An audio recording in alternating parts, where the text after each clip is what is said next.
नमस्कार. शेतकरी हवामान अंदाज या युट्यूब चॅनलमध्ये मी युवराज खाडे आपल्या सर्व शेतकऱ्यांचे सहर्ष स्वागत करीत आहे.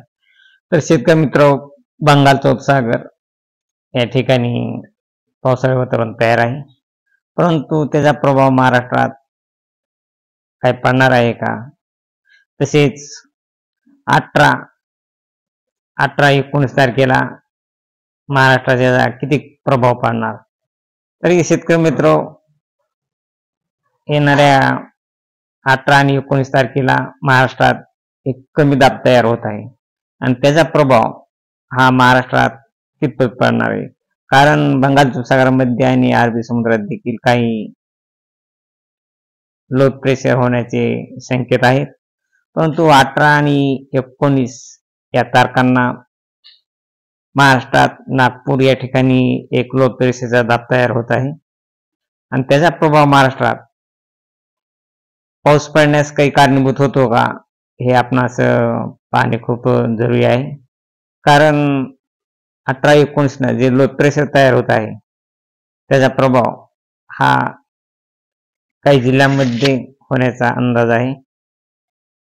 तरी शेतकरी मित्र, 21 तारखेपर्यंत सध्या तरी 21 तारखेपर्यंत कसल्याच प्रकारचा महाराष्ट्रात पावसाचा अंदाज नाही, परंतु 18 आणि 19 तारखेला जो लो प्रेशर तयार होत आहे, हवेचा दाबा 108 ते 110 इतका तयार होत आहे आणि तो दाबा नागपूर साईडला,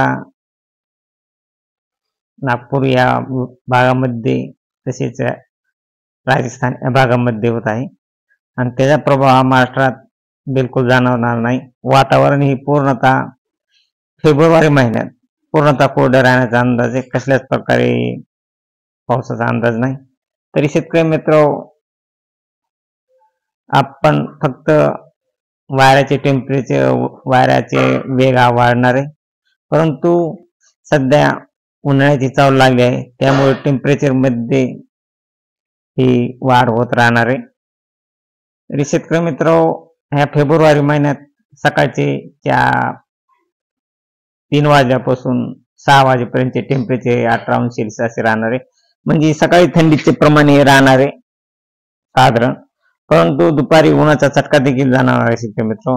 तर दुपारी ऊन हे टेम्परेचर आहे जवळजवळ 32 ते काही जिल्ह्यामध्ये 34 अंश सेल्सिअस तापमान राहणार आहे, त्यामुळे उन्हाचा पारा हा जास्त चढणार आहे.